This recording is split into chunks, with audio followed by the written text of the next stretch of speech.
zimakhudza maiko onse amderali. Mkumanowu panali mtsogoleri wakale wa dziko la Tanzania Jakaya Kikwete, yemwenso ndi wapampando wa komiti, komanso mtsogoleri wachinayi wa dziko la Malawi Dr. Joyce Banda, yemwe ndi wachiwiri wapampando wa komiti. Kikwete anauza mtsogoleri wa dziko linoyu ntchito yomwe komiti yawo yagwira pobwezeretsa bata m'maiko a Democratic Republic of Congo, Lesotho, Madagascar ndi Mozambique.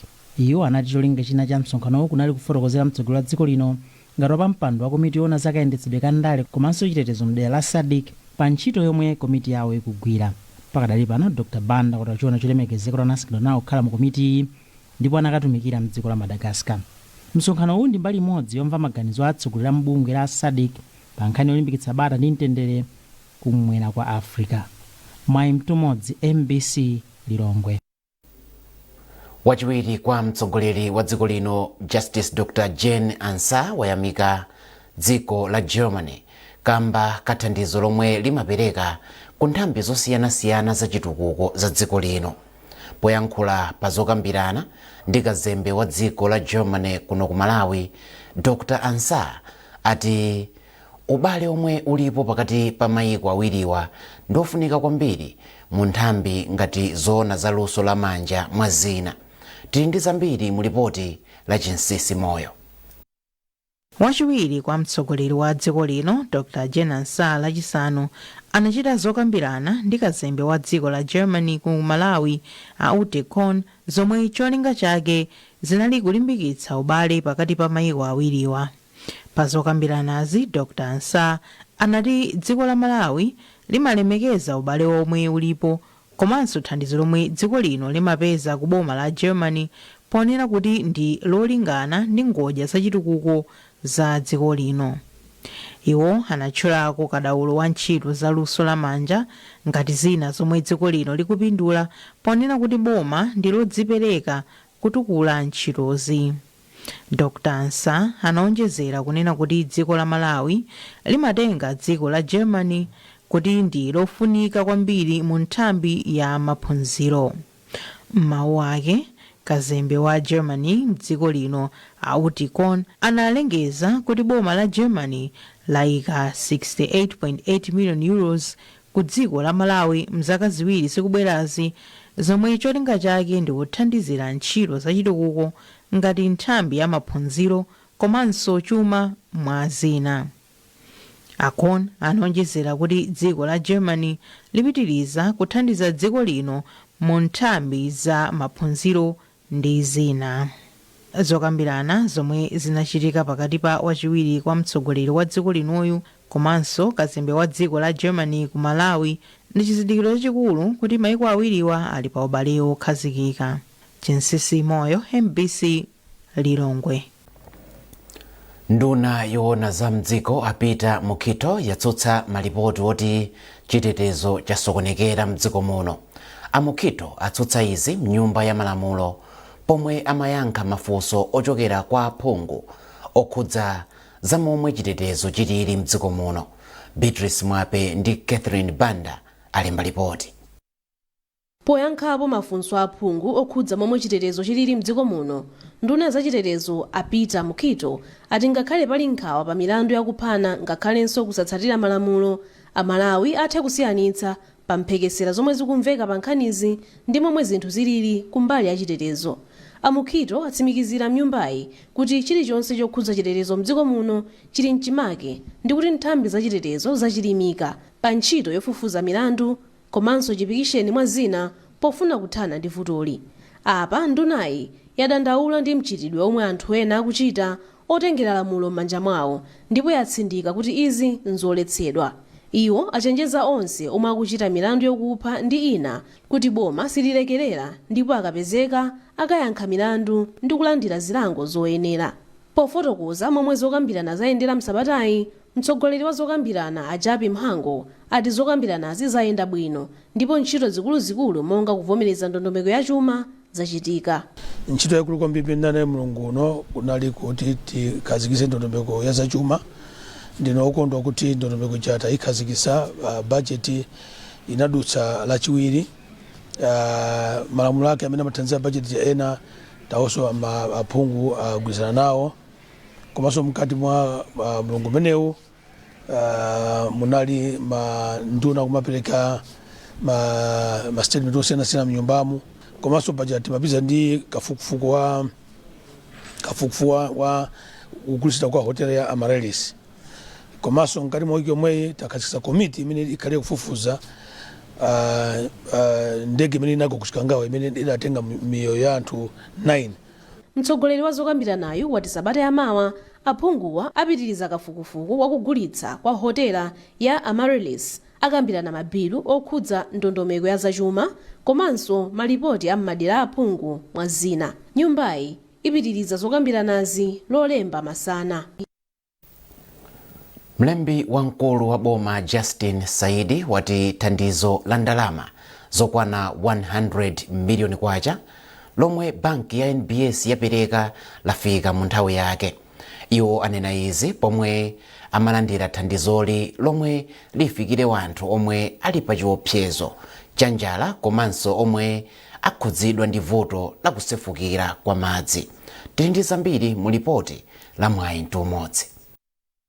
Mlembi wamkulu wa boma a Justin Saidi ati dziko lino likumana ndi mavuto kamba ka mvula yochuluka komanso kusefukira kwa madzi zomwe zapangitsa kuti anthu ena akhale pa chiopsezo cha njala. Saidi ati thandizo lomwe banki ya NBS yapereka ithandiza kufikira anthu omwe akhudzidwa. Ndalama talandirazi zitithandiza kupitiriza ntchito imene tikugwira m'midzimu, ntchito imene tikuthandiza anthu amene avutika ndi njala, ntchito imene tikuthandiza anthu amene agweredwa mwina ngozi monga za kusefukira kwa madzi, ntchito imene itipepukira chifukwa monga ngati boma titakhala pansi tinali titawunikira kale kuti mwina pafupi anthu 4 miliyoni azakhala ovutika ndi njala, komanso tinadziwa kale kuti kunja kunthawi zonse nthawi ngati ino sikumalephera kusefukira kwa madzi. Ndi zonse kwa ife tikuona kuti zikuyenda tayali chifukwa tikuyesesa kufikira pena paliponse, ndipo zitithandiza kuti tonjezera ngati kwina timakanika kukafikira ndi ndalama zimene atipasa NBS Bank zitithandiza kuti tikafikire kwina kulikonse, ndipo amalawi athu akhala bwino chifukwa ndi chikhumbokhumbo cha president, ndipo ananenesa kuti muulamuliro wawo palibe azafe ndi njala, ndipo zikuchitikadi. Kumbali yake mkuluna za boma komanso mabungwe omwense ya boma ku banki ya NBS Melvin Donga wati ndalama zomwe banki yawo yapereka ndi chitsimikizo chakudzipereka pothandiza nzika za dziko lino. Ifeyo ngati NBS Bank timakhulupirira kuti tikuyenera kukhudzidwa ndi zochitika za miyoyo mwa anthu aku Malawi komanso mothandizana ndi government pa chidwi chimene amaonetsera pa dziko lino la Malawi. A President Professor Arthur Peter Mutharika amayankhula kuti mu ulamuliro wawo sakufuna wina aliyense azikhala okhudzika ndi njala komanso zina zilizonse zotigwera. So ifeyo pochita zimezi tikungogwirana manja ndi boma kuthandizana nawo kuti akumanitse ndiponso afikire anthu amene avutika komanso akudutsa mu zinthu zovuta Malawi muno. Anthu 34 afa, 107 avulala, mawanja oposa 6,000 akusowa pokhala ndipo mawanja 69,000 omwe akhudzidwa kutsatira mvula komanso kusefukira kwa madzi m'sabata zapitazi. Mwayi Ntumodzi, MBC Lilongwe. Mukuonera nkhanizi kuchokera kuno ku MBC, bwanji tikumbutsane mitu yake. President Mutharika wati mtendere komanso kukhazikika pandale ndizofunika m'mayiko a mchigawo chakumwera kwa Afrika. Nduna yoona za mdziko apita mukito yatsutsa malipoti oti chitetezo chasokonekera mdziko muno. Ndipo mulipoti lathu lapadera tikuzukuta ubale omwe ulipo pakati pa msika wa zitsulo zonongeka komanso kubedwa kwa zipangizo za magetsi za bungwe la Eskom.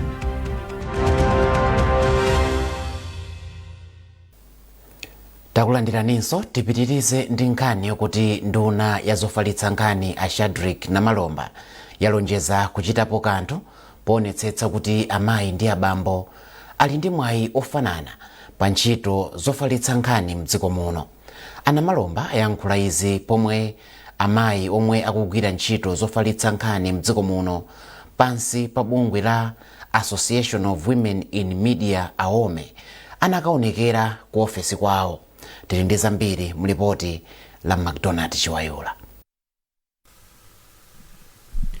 Poyankhula ndoyimira bungwe la amayi omwe akugwira ntchito zofalitsa nkhani Anamalomba analonjeza kuchitapo kanthu pothana ndi kusiyana kwa amuna ndi akazi pomwe akugwira ntchito zofalitsa nkhani m'dziko muno. Anamalomba anati amayi akadali ochepa kwambiri pa maudindo akuluakulu pa ntchito zofalitsa nkhani. Ndunayi inanenanso kuti pakufunika njira zapadera msukulu za ku primary, sekondari komanso za ukachenjede zolimbikitsa atsikana kuti adzikonda ntchito ya utolankhani kuyambira ali ang'ono. Ndipo mtsogoleri wa awome Dorothy Kachitsa anati zokambirana zathandiza kulimbikitsa kutenga nawo gawo wa amayi pa ntchito zofalitsa nkhani. Nafotokozera nkhani ya kuti amayi amene alatola nkhani akuyenera kukhala maudindo akuluakulu. Monga mukudziwa mwina amayi amene alatola nkhani si ambiri amene ali maudindo akuluakulu m'maofesi mwawo, komanso ambiri sali ndi maudindo amene mwina mpaka kupeza kuti akhala mwina ndi wailesi yawo kapena wailesi yawo yakanema imene amapeza kuti amaulutsa mawu ndochepa kwambiri. Ndiwo anavomerezadi kunena kuti palidi danga lonena kuti amayi amenewa atha kuchita chimenechi, koma chachikulu nchonena kuti kuwaphunzitsa komanso kuwalimbikitsa kuti akhale ndi mapepala okwanira owayenereza kuti achite chimenechi, komanso kuti ayikidwe m'maudindo osiyanasiyana amene iwo angafune. China anduna atipatsa nzeru komanso kutiuza kuti tili ndi kuthekera kochita zinthu zosiyanasiyana zimene zingathandize bungwe lathu kupita patsogolo. Msonkhanowu unatha ndi lonjezo lokhazikitsa mphotho, mapulogalamu ophunzitsa komanso kugwirizana ndi bungwe la Beautify Malawi Trust pothandiza amayi omwe akugwira ntchito za utolankhani m'dziko muno. McDonald Chiwayula, MBC Lilongwe. Mulipoti lathu lapadera lero tikuunika mgwirizano omwe ulipo pakati pa msika wa zitsulo zoonongeka komanso umbava oba zipangizo za magetsi za bungwe la Eskom.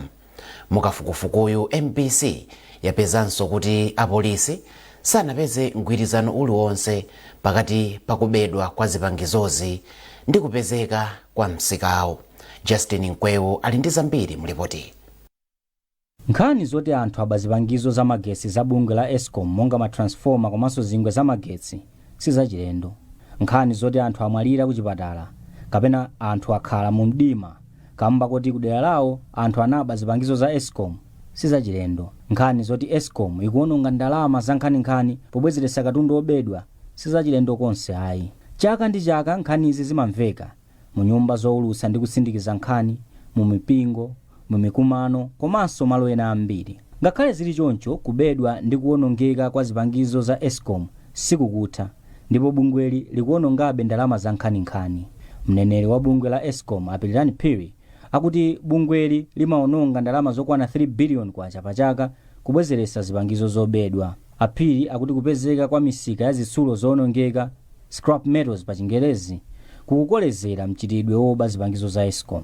Izi zikuchititsa kuti zizungozungulira pamodzimodzi. Iyi ndi ndalama yoti tikanatha kugwiritsa ntchito kulumikiza magetsi kumadera komwe kulibe koma imathera kubwezeretsa zomwe anthu aononga. Pakadali pano msikawu sukuyang'aniridwa ndi nthambi ina iliyonse ya boma yokhazikitsidwa ndi lamulo la dziko lino, koma pali bungwe lomwe mamembala ake ndi anthu amene amagula zitsulo zoonongeka ndipo ali dziko lonse lino. A James Chalera ndi mmodzi mwa akuluakulu a bungweli kumwera kwa dziko lino, ndipo akuvomereza kuti kupezeka kwa msikawu kukuthandizira kubedwa kwa zipangizo za Eskom. Koma iwo akuti pothana ndi vutoli mamembala awo akuwapasa zikalata zoonetsa umembala wawo kuti azitha kupeza anthu ogula katundu wa Eskom mosavuta ndi kuwatengera ku polisi. Iwo akuti ngakhale izi zikuthandiza, pali anthu ena amene ndi nzika zakunja kwa dziko lino amene si mamembala awo koma kugula zitsulozi mokwera mtengo, ndipo palibe chomwe angachite nawo. Apolisi okha ndi amene angathandize. Tili nawo maso kuti ikatha nkhani zawo zoife tikuyenera tiwalande mapepala omwe akupangira business. Pachona kuti iwo komwe anatenga mapepala ife sitikudziwa, lero kuna tipange dilo kuti anthu awa tichose zimenezo cholinga mwina pang'ono ndi pang'ono tikakhala tokhatoka papeza kuti vandalism icheperako. Potsimikizira izi, posachedwapa nzika ziwiri za dziko la India zinagwidwa ndi zingwe zotchedwa kopa za Eskom, zomwe nzikazo zimati ndi zitsulo zoonongeka. Pamene bungwe la Eskom komanso la anthu amene amagula ndi kugulitsa zitsulo zoonongeka akutsimikiza za ubale wapakati pa msika wa zitsulozi ndi kubedwa kwa zipangizo za Eskom, apolisi akuti ubalewu sanawupeze. a Beatrice Mikuwa ndi mneneri wa polisi kumwera kwa dziko lino, ndipo akuti za ubale wapakati pa msikawu ndi kubedwa kwa katundu wa Eskom amangomva. Pakhoza kukhala tikulumikizika pakati pa kubedwa kwa katundu wa Eskom ndi Waterboard ndi misika ya mascrap. Koma ifeyo ngati apolisi mwina singatenene tikunena kuti kulumikizika kulipo kapena palibe. Koma chimene tikudziwa nchonena kuti ifeyo ngati apolisi pa milandu ina imene takhala tikulemba yokhudza mwina kuwonongedwa kwa katundu wa Eskom kapena wa Waterboard, pali anthu ena ndithu amene tagwirapo. Polisi ndi nthambi ya boma yokhazikisidwa ndi malamulo yomwe cholinga chake ndi kuchepesa umbanda ndi umbava. Izi polisi imakwanirisa pogwira anthu olakwira lamulo omwe amatengeredwa ku bwalo la milandu, ndipo akapezeka olakwa amalandira chilango ndi cholinga choti asazachitenso zolakwikazo komanso likhale phunziro kwa amene angafune kutero. Apa bungwe la Eskom komanso la anthu ogula ndi kugulisa zitsulo zowonongeka ayika chikhulupiriro chawo mwa polisi kuti ndi amene atha kuthandiza kuti zipangizo za Eskom zisamabedwe. Ngati apolisi angagwire ntchito yawo mwa ukadaulo, kugwira anthu amene akuba zipangizozi komanso kuthana ndi misika yogula katundu yemwe wabedwa ku Eskom, powatengera anthu ku mabwalo a milandu kuti akalandire chilango, zitha kuthandiza kupereka phunziro kwa ena kuti mchitidwewu uchepe. Mawu akulu amati kupewa kuposa kuchiza. Choncho pofuna kuthana ndi vuto la kubedwa kwa zipangizo za magesi za Eskom, ndizofunika kuthana ndi msika omwe umagula zipangizozi. Ngati izi sizichitika, nkhani zoti anthu aba zipangizo za magesi za bungwe la Eskom monga matransforma komanso zingwe za magesi sizitha. Nkhani zoti anthu amwalira ku chipatala kapena anthu akukhala mu mdima kamba kuti kudera lawo anthu anaba zipangizo za Eskom sizitha. Nkhani zoti Eskom ikuwononga ndalama za nkhani pobwezeresa katundu wobedwa sizitha. Justin Mkweu, MBC, Blantyre. Anthu ogwira ntchito za malamulo mdziko muno awapempha kuti achitimike poonetsetsa kuti mavuto a anthu omwe amakhala m'madera omwe muli ntchito za migodi akuunikidwa ndipo anthuwo akuthandizidwa moyenera. Mkulu wa bungwe la UNDP mdziko muno, Mayi Finela Frost, wayankhula izi pomwe amatsekulira msonkhano wapachaka wa bungwe la Malawi Law Society ku Sunbed Nkopola mboma la Mangochi. Tili ndi ripoti lomwe alemba ndi Secret Segula ndi Arthur Chokoto. Msonkhanowu akuchita pansi pa mutu woti kusanthula udindo wa ukadaulo pa za malamulo polimbikitsa chilungamo poteteza za chilengedwe. Mutuwu ukutsindika kuti anthu omwe amatsata za malamulo athandize kuteteza anthu omwe amakhala m'madera omwe muli ntchito za migodi. Mawawo Mayi Frost afotokoza za mavuto ena omwe amadza m'madera ena kamba ka ntchito za migodi. Iwo ati m'madera ambiri akumana ndi zovuta zodza kamba kuonongeka kwa chilengedwe zomwe zimakhudza miyoyo ya anthu komanso kulephera kupeza chilungamo mogwirizana ndi malamulo komanso ufulu wawo. Mayi Frost achenjeza kuti malamulo okhudza kuteteza chilengedwe alipo koma atha kubweretsa mavuto ambiri ngakhale ntchito za migodi ndi zofunika pothandiza kukweza chuma cha dziko. Mawu ake mkulu wa bungwe la Malawi Law Society a Davis Njovu atsindika kufunika kuonetsetsa kuti anthu ali ndi kuthekera popeza thandizo pa nkhani za malamulo okhudza chilengedwe. Iwo ati bungwe lawo lichilimika pogawa mauthenga ofunika okhudza malamulo oteteza chilengedwe. Maloya tili ndi ntchito yakuti tikaphunzitse anthu za malamulo amene alipo, komanso nthawi imene mwina pakubwera zitukuko za nyuwani ngati apa tikumva kuti tikudziwa kuti Malawi tayamba kuona ndithu kuti tikupeza miyala ya mtengo wapatali imene ikukumbidwa m'maground ena akukamba za golide, kukalonga kuchitika zinthu zosiyanasiyana madera ambiri. Zinthu zimene zizi ndizosavuta mwina anthu kuti angothamangira kukaona kuti ndikapeza chani in terms of mwina ndalama kaya akandilemba ntchito, komanso chofunikira nchakuti ngati dziko tiyang'ane kuti kodi zikukhudza bwanji anthu athu, zikukhudza bwanji nkhalango zathu, zikukhudza bwanji nyanja yathu, zikukhudza bwanji nsomba zathu, nyama zimene zili m'Malawi muno, chifukwa chakuti zinthu zimene ndi zimene anthu saziganizira komanso mwina sadziwa kuti kodi ndiye tipange chani. Pamene maloya tingathe kuwatenga anthu amene opita ku khoti, tingathe kuwaphunzitsa, tingathe kukhala nawo mokambirana ngati kampani yabwera yochokera kunja ikudzakambirana ndi dziko la Malawi tifuna tipange ichi. Maloya za ku Malawi akuyenera kukhalapo kuyimirira anthu kuti kodi anthu atetezedwa bwanji. Msonkhanowu upereka mpata kwa anthu ogwira ntchito za malamulo kuti aoneke gawo lomwe angatenge poteteza zachilengedwe komanso kulimbikitsa malamulo omwe alipo. Bungwe la Oxfam lati lipitiriza kuthandiza amayi omwe ali maudindo osiyanasiyana autsogoleri pomwe zisankho zatha ngati mbali imodzi yothandizira kuti amayi ambiri atenge nawo gawo pandale komanso kukhala ndi maudindo osiyanasiyana autsogoleri. Mmodzi mwa akuluakulu ku bungweli Asara Kambirinya wanena izi pa msonkhano omwe bungweli linali nawo pamodzi ndi komiti yoona za amayi ku nyumba ya malamulo. Zambiri mu ripoti la Madalitso Muhango.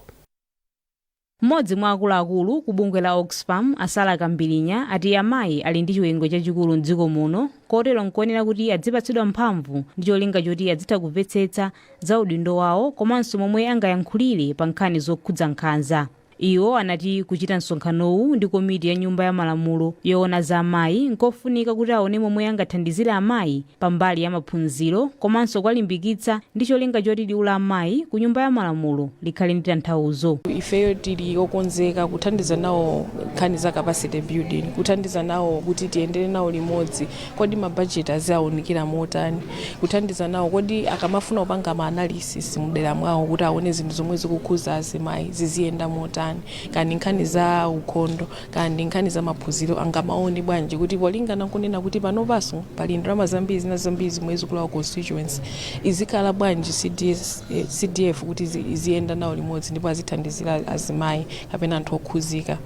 Wapampando wa komiti ya amayi ku nyumba ya malamulo Mary Maulidi Kembo ati msonkhano ngati uwu umathandizira kuthana ndi mavuto ankhanza zomwe amayi amakumana nazo komanso kulimbikitsa kuti adzitenga nawo mbali pandale. Azimayi ena amafuna atalowa ntchito imeneyi yo ku parliament koma zimavuta ndi zambiri, nkhani ya ndalama, nkhani yonyozedwa, azimayi ena amaopa kutukwanidwa. Koma apapa ndizoti zimene atipatsa Oxfam ndizoti atithandizira kuma constituency kuti akapita pa ground paja adzitha kukauza ubwino osankha azimayi. Ndekwa ife tachiona ngati ndi chinthu cha mphamvu kwambiri komanso chotilimbikitsa ngati azimayi amene tili nyumba ya malamulo. Msonkhanowu anaukonza mogwirizana ndi bungwe la Women's Legal Resources Center WOREC ndi thandizo la ndalama lochokera ku European Union. Madalitso Muhango, MBC Lilongwe. Ndipo munkhani za masewero mlembi mu nduna woona za chinyamata masewero ndi chikhalidwe a Jameson Ndalama wati pempho lomwe bungwe loyendetsa masewero ampira wa manja mdziko muno la NAM lapereka lafika mu nthawi yake.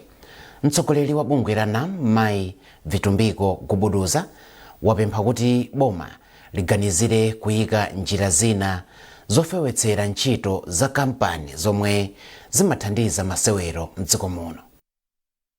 Ndithu tinapemphako kwa bwana Ndalama kuti atikatisireko message imeneyi kuboma kunena kuti choyambira chimene taona chonena kuti pali matimu ambiri amene ali mu senior ngati mu league alipo matimu 12, 6 ndi amene ali sponsored. Of the 6 teams, 4 are sponsored by Malawi government through the institutions. Ndekuti 6 are sponsored. Matimu amene wande kuti akupanga struggle. Ndeti manena kuti kodi tingapereke environment yotani yonena kuti ma businesses ambiri azibwera. Ndeti mapempha boma kunena kuti atati azipereka ko ma tax breaks kapena timanena kuti ma tax incentives.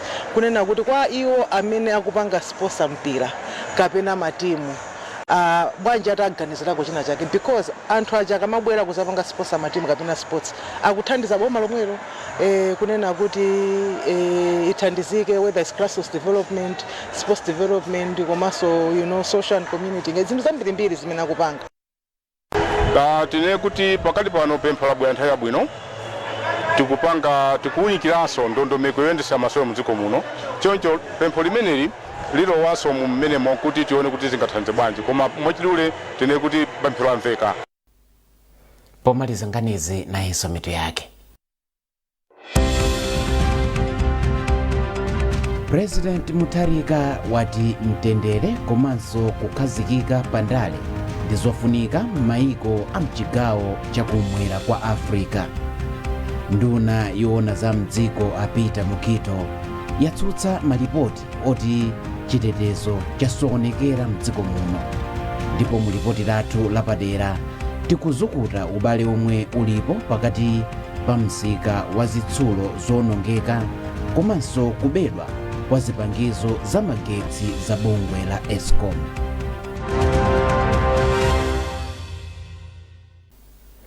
Pezani nkhanizi ndi zina zambiri popita pa mbc.mw kapena MBC Digital pa Facebook, Instagram komanso X. Munali ndine Mike Mlongoti, tikufunirani mawa opambana.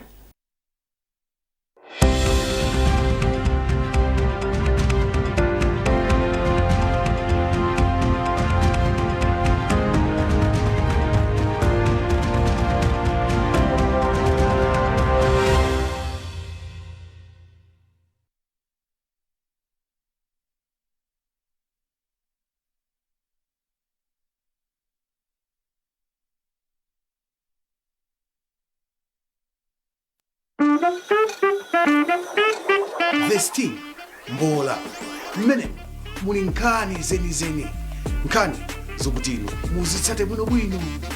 Nkhani ngandonena kuti khandi kupanga chibwezi mnyamata ipo zakafolo ndiye tinapita maloneka kuti tikatani kuti tikachezi.